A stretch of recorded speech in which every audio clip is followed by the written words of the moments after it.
No one applauded when the marriage vows were about to begin.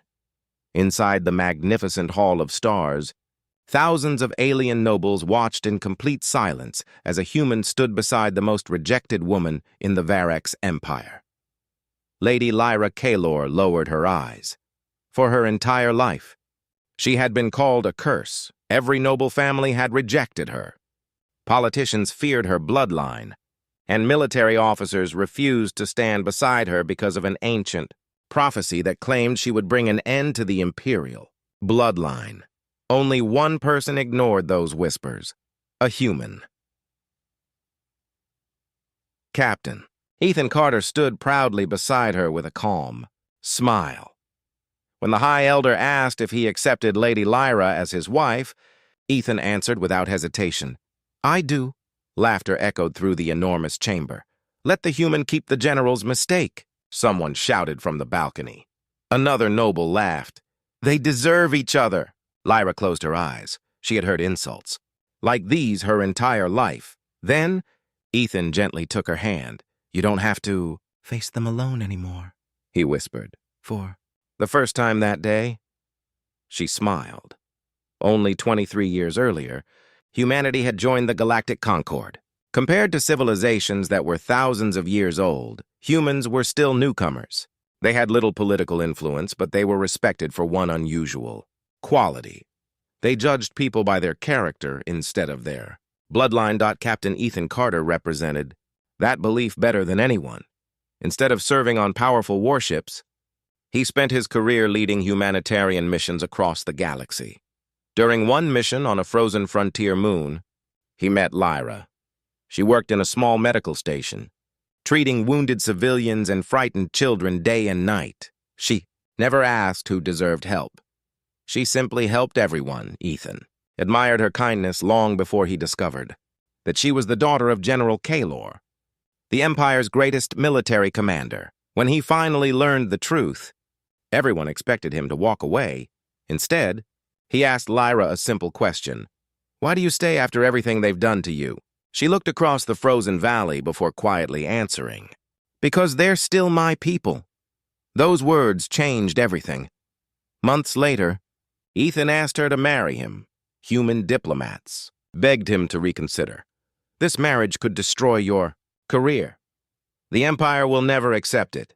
Ethan smiled and gave the same answer every time.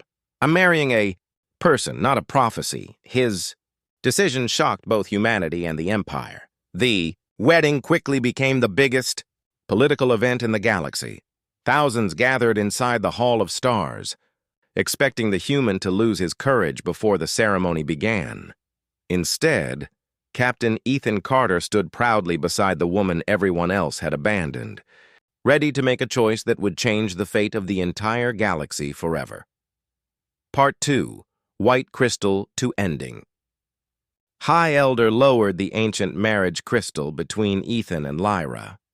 According to imperial tradition, it would glow blue if the marriage was accepted, and gold if it was considered a great honor. The crystal touched their joined hands. For a moment, nothing happened. The nobles laughed. "I knew it. Even the crystal rejected them." Then, without warning, the entire hall was flooded with brilliant white light. A wave of energy rushed through the palace and shot into the sky above the capital. Every elder stood in shock. That color had not appeared in more than 4,000 years.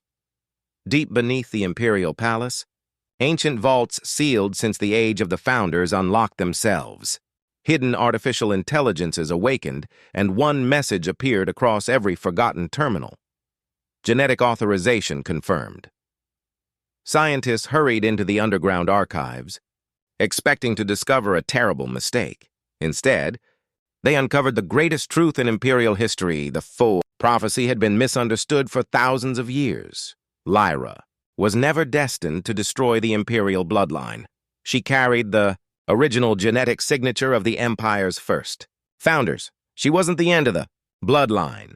She was its true beginning. The Founder AI revealed one more secret. Founder. Authority could never be unlocked by blood alone. It required someone to choose the Founder heir freely, without seeking power, wealth, or political advantage. That person was Ethan Carter. The AI calmly announced, "Compassion has overcome prejudice. Founder Restoration Protocol is now active." Before the Empire could celebrate, emergency alarms echoed through the capital. The Vorak Dominion had launched the largest invasion in centuries. Thousands of warships crossed the imperial border, believing the Empire was weak and divided. But as the enemy advanced, hidden founder technology awakened across the galaxy. Ancient defense fleets emerged from secret shipyards hidden inside moons.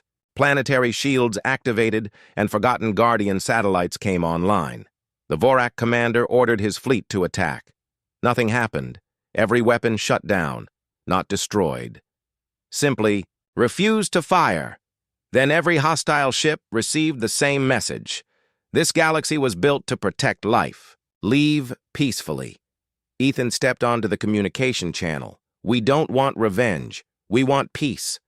Faced with overwhelming power and unexpected mercy, the Vorak commander withdrew his fleet without firing a single shot.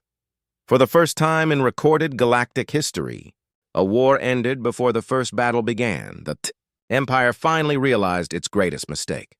The woman they had feared all her life had become their greatest hope. When Ethan was offered noble titles and unimaginable wealth, he politely refused. "I didn't marry Lyra for power," he said. "I married her because she deserved happiness." Those words spread across the galaxy. Humanity earned respect not through conquest or superior weapons, but through compassion and the courage to judge people by character instead of bloodline. History remembered that the galaxy was transformed not by the strongest fleet or the oldest prophecy, but by one human who chose kindness when everyone else chose fear.